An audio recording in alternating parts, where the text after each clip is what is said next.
Bon alors vous, plutôt Team Vision ou Team Shadowcat? Perso, je trouve qu'il y en a une qui a pas mal de sex appeal.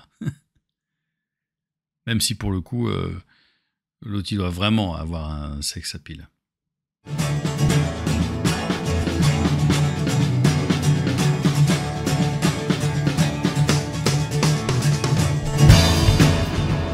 Hello et bienvenue sur Marvelous, là où on ne parle que de Marvel Champion avec joie. Et c'est avec joie, oui, que je vous retrouve pour lancer cette nouvelle série de vidéos analyse sur les derniers héros qui sont sortis dans Marvel Champion. Mais avant tout, les conditions générales d'utilisation de cette vidéo sont les suivantes.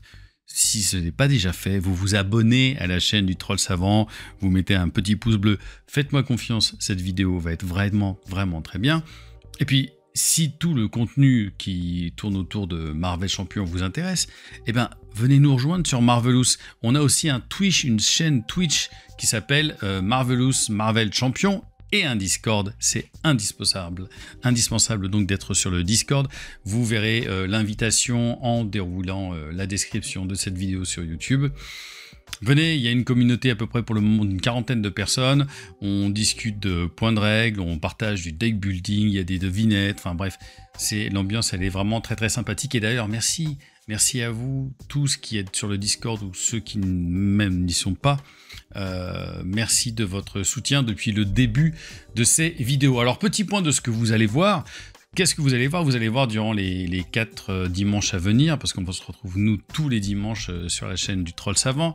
Vous allez voir donc les nouvelles analyses des nouveaux personnages qui sont sortis, donc les 4 X-Men qui sont sortis fin septembre, mi-septembre, fin septembre. On est fin août au moment, fin octobre au moment où j'enregistre ces vidéos. Alors j'ai pris un petit peu de temps. Pourquoi? Parce que je voulais faire une dizaine de parties par personnage, autant en multi qu'en solo, pour avoir un avis un tout petit peu plus tranché. Et je pense que j'ai bien fait, parce qu'au début, j'aurais pas donné les mêmes notes aux personnages que je vais les donner aujourd'hui. Donc voilà ce que vous allez voir. Et vous verrez peut-être aussi d'autres vidéos Breaking News. Vous savez que Wolverine va arriver, que Storm va arriver, que Gambit aussi a été annoncé. Il y a eu une Breaking News qui a été faite dernièrement dessus. Et puis je vous ai préparé quelques petites séries de vidéos, vous allez voir, avec des angles un tout petit peu différents. Ça sera des parties qui seront enregistrées sur Tabletop Simulator. Je sais, il y en a qui vont encore bondir en me disant « Non, on veut pas de Tabletop Simulator !» Attendez.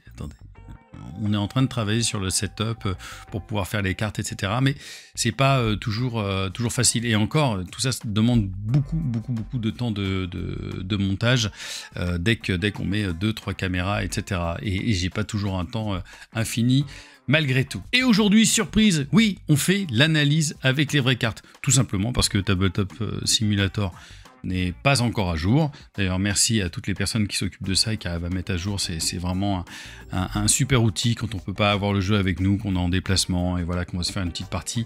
C'est très sympa quand on n'a pas notre jeu de cartes. Alors aujourd'hui, on s'intéresse donc à Kitty Pryde, alias Shadowcat.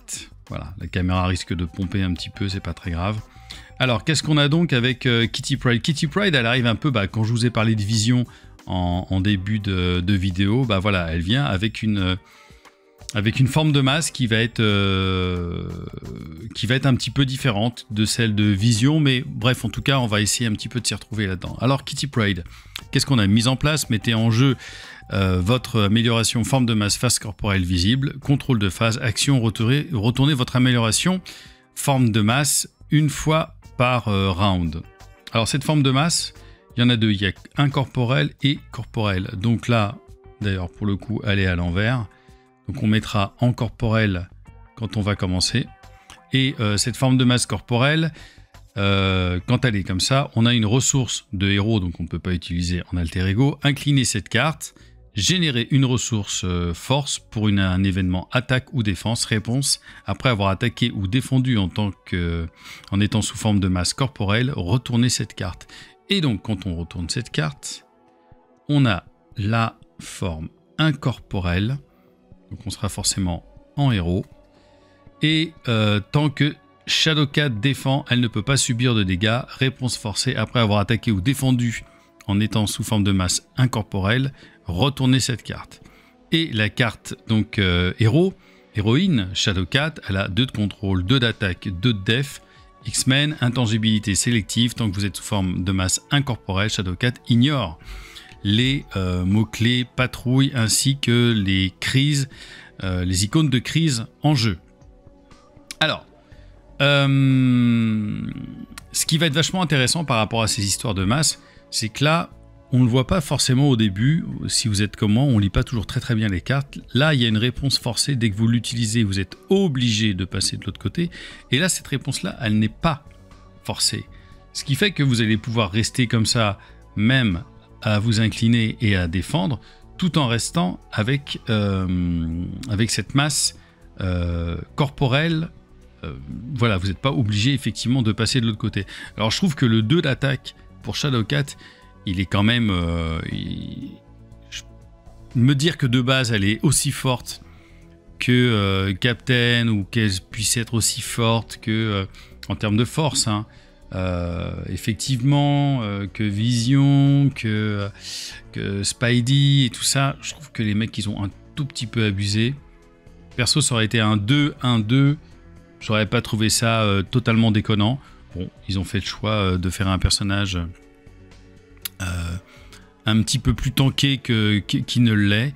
Alors évidemment, c'est vachement intéressant de savoir que quand elle est sous forme de masse incorporelle, elle peut attaquer, elle peut ignorer garde, patrouille, les icônes de crise. Après, évidemment, ça va rester, à mon avis, un petit peu circonstanciel selon certains des scénarios, mais why not?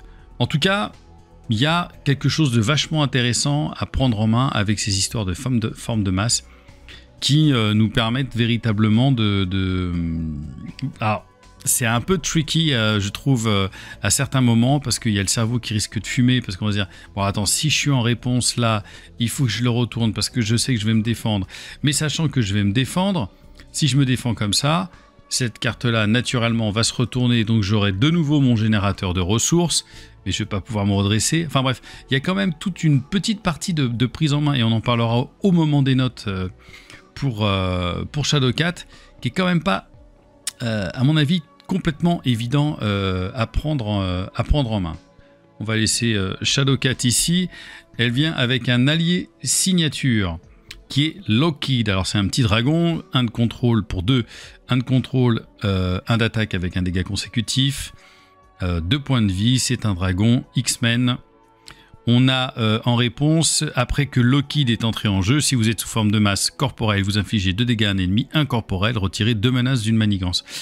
Donc, effectivement, si vous êtes en forme de masse incorporelle, au moment où Lockheed arrive, vous ne pouvez pas vous retourner comme ça, à moins de revenir sous forme d'alter ego et de pouvoir utiliser l'action donc de Kitty Pryde, qui permet de retourner l'amélioration de forme de masse. Et auquel cas, effectivement, Lockheed, on peut le faire rentrer de l'autre côté.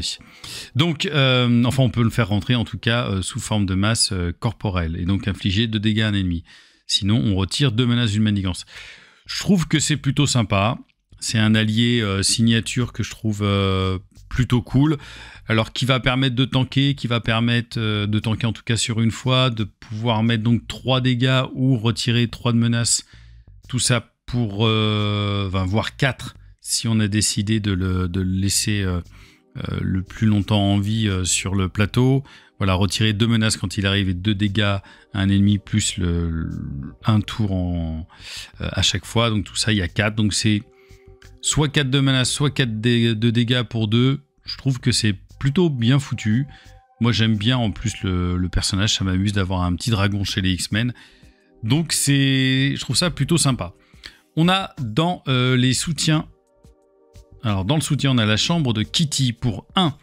Action d'alter ego. Vous inclinez la chambre de Kitty si vous êtes sous forme de masse corporelle. Vous soignez 2 dégâts de Kitty Pryde, et incorporelle, vous piochez une carte. Alors évidemment, je pense que ça va être vachement intéressant. Je sais pas si on va toujours retourner avec elle Enfin, on va retourner avec elle, je pense. En tout cas, sur toutes les parties que j'ai pu faire, je me suis rendu compte que je me retournais assez peu, fondamentalement. Puisque on peut éviter de prendre un maximum de dégâts quand on a un héros et sous forme incorporelle. En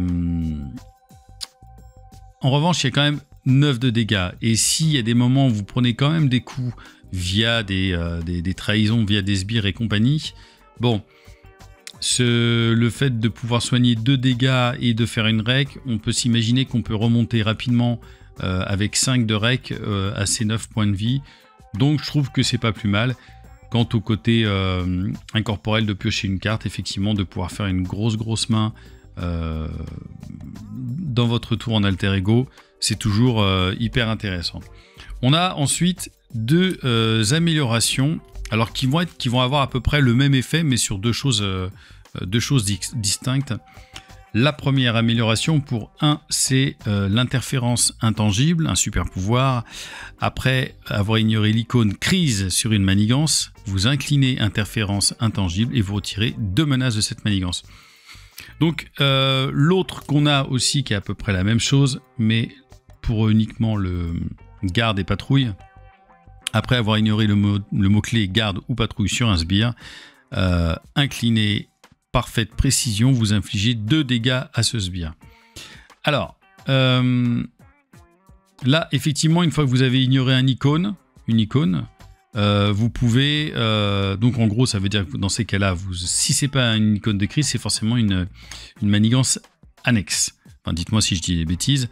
Donc, on va pouvoir virer 2 menaces d'une manigance principale, plus 2 menaces de la manigance où il y a une icône de crise.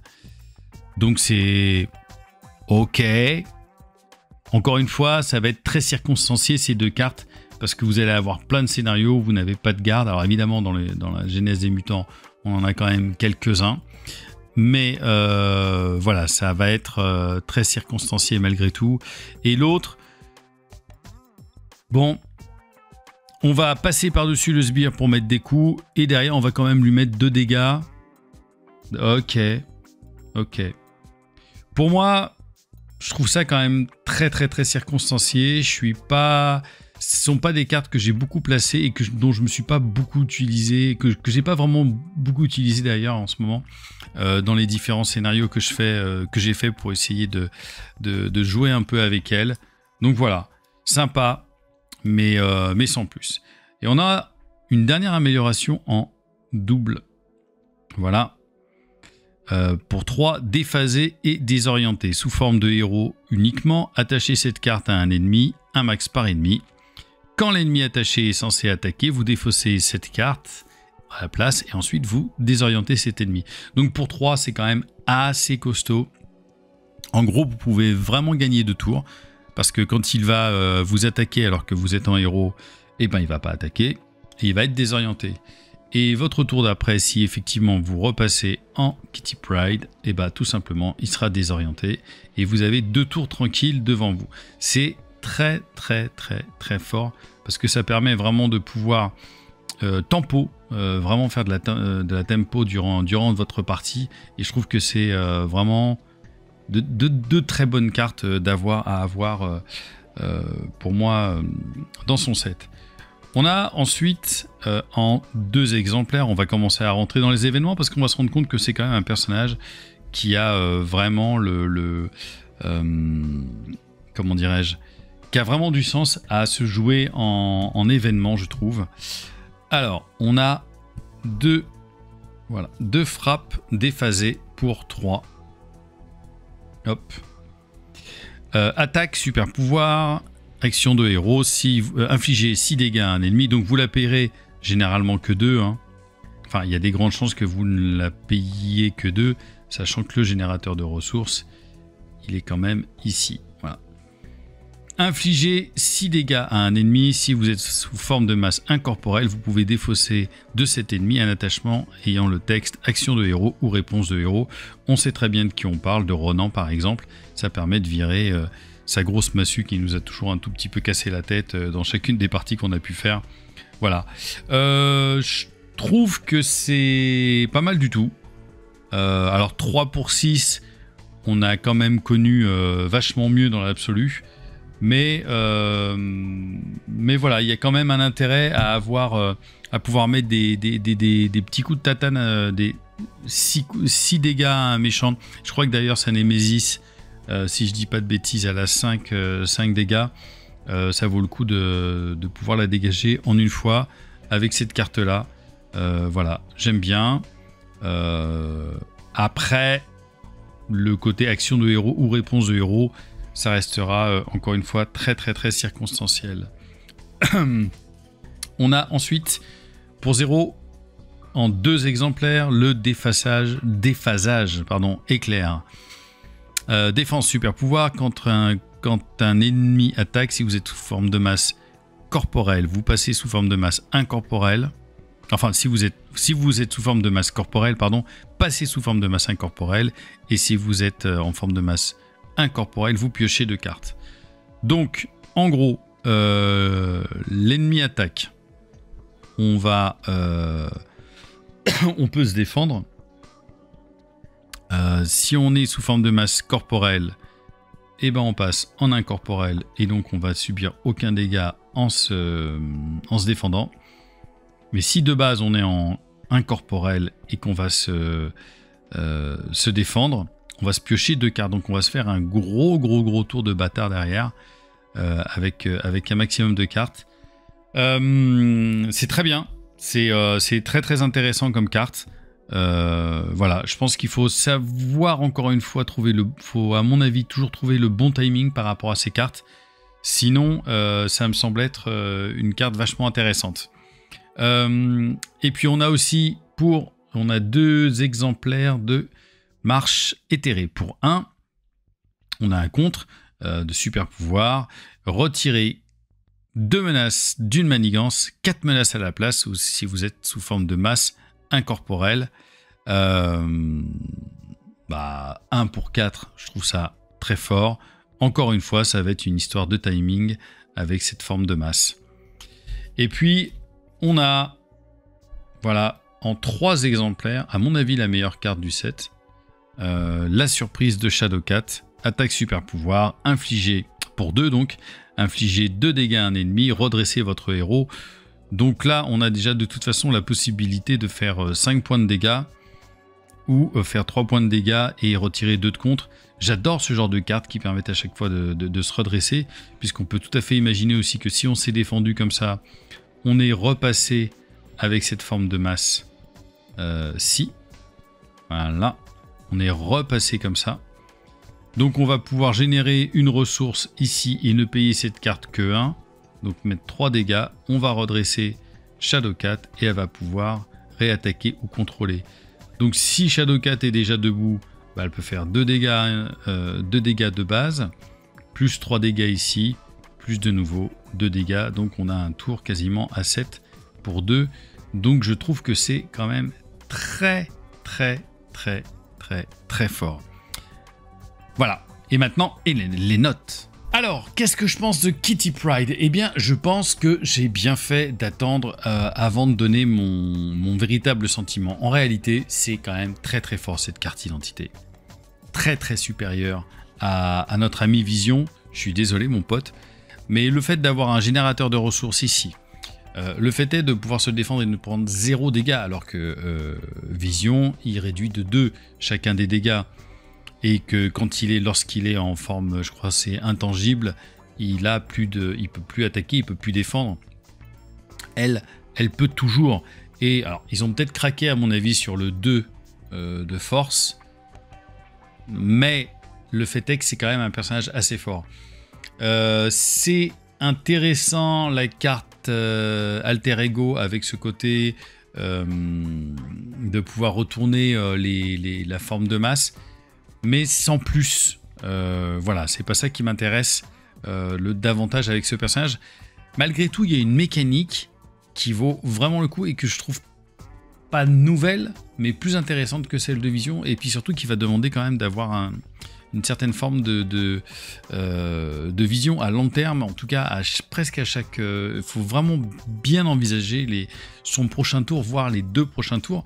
Parce que pour pouvoir gérer cette histoire de forme de masse, et puis cette histoire de réponse forcée ou réponse, c'est pas la même chose. Et à partir de là, C'est ça qui change véritablement par rapport à ce personnage et qui me fait lui donner un très bon 4 sur 5. Quid des cartes signature? Alors, je suis un tout petit peu plus mitigé.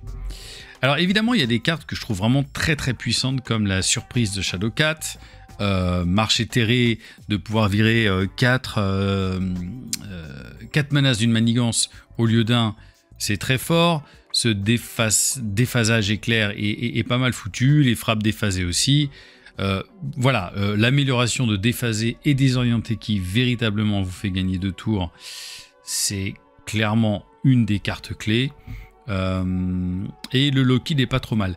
C'est vrai que je suis un tout petit peu plus mitigé sur ces 2 améliorations là qu'on va rarement mettre, ou en tout cas ça va vraiment dépendre du scénario. Voilà, après je trouve que c'est pas ce qu'il y a de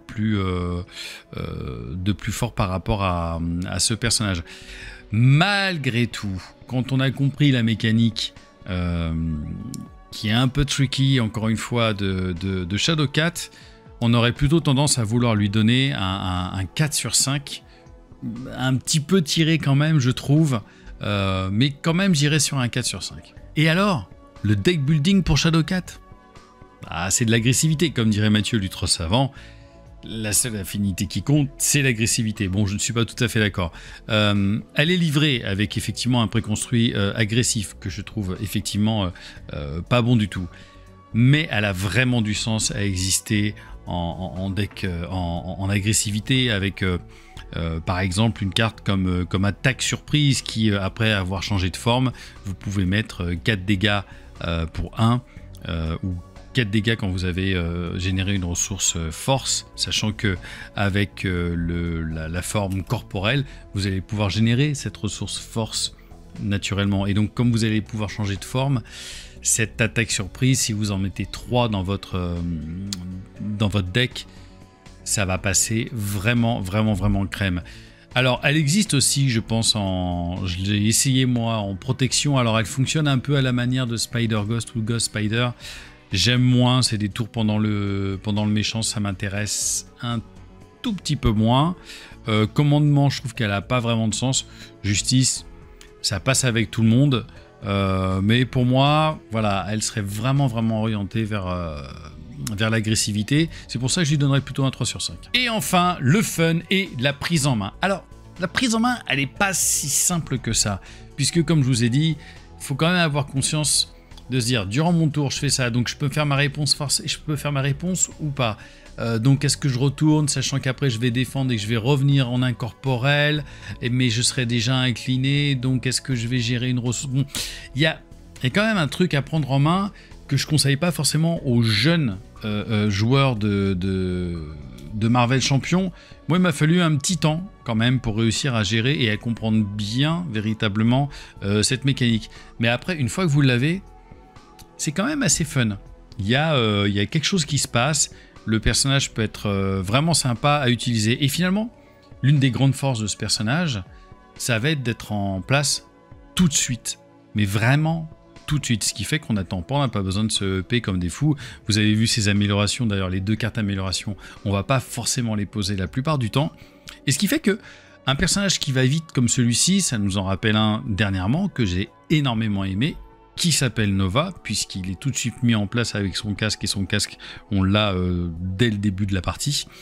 Donc je trouve que c'est un personnage, Shadowcat, qui se met très vite en jeu, et c'est ça que je trouve vraiment de super fun, et c'est pour ça que je vais lui donner quand même un excellent 4 sur 5. Et ce 4 sur 5, ça fait 15 sur 20 au total. Et voilà, c'est terminé pour cette vidéo analyse de Shadowcat. Alors vous, dites-moi en commentaire si vous l'avez, si vous avez déjà torché Mutant Genesis avec elle, si vous avez déjà fait plein d'autres méchants, quel est pour vous le personnage le plus difficile contre Kitty Pryde. Je trouve qu'on peut vraiment la jouer en solo aussi, ce que j'ai oublié de préciser. Elle a du sens bien évidemment en coop. Mais en solo, je crois qu'elle tient plutôt pas trop mal la route.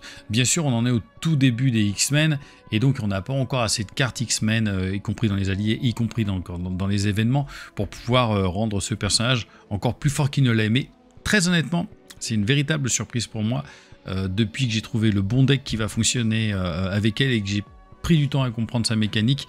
Voilà, je m'amuse beaucoup plus que sur les premières parties que j'ai pu faire. Et ces derniers temps, c'est plutôt le genre de personnage que je joue vraiment très vite. Et comme je vous dis, ça me fait penser à Nova.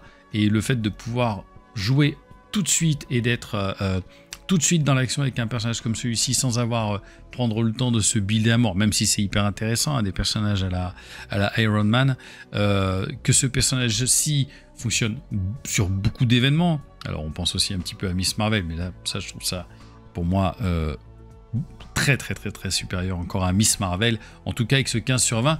Vous me direz si j'ai été trop gentil ou trop méchant. Voilà, c'est tout pour moi aujourd'hui. Vous avez déjà eu les conditions générales d'utilisation de cette vidéo. Je ne vous les refais pas. On se retrouve très bientôt pour une nouvelle vidéo analyse. D'ici là, prenez soin de vous et ciao, bye Marvelous.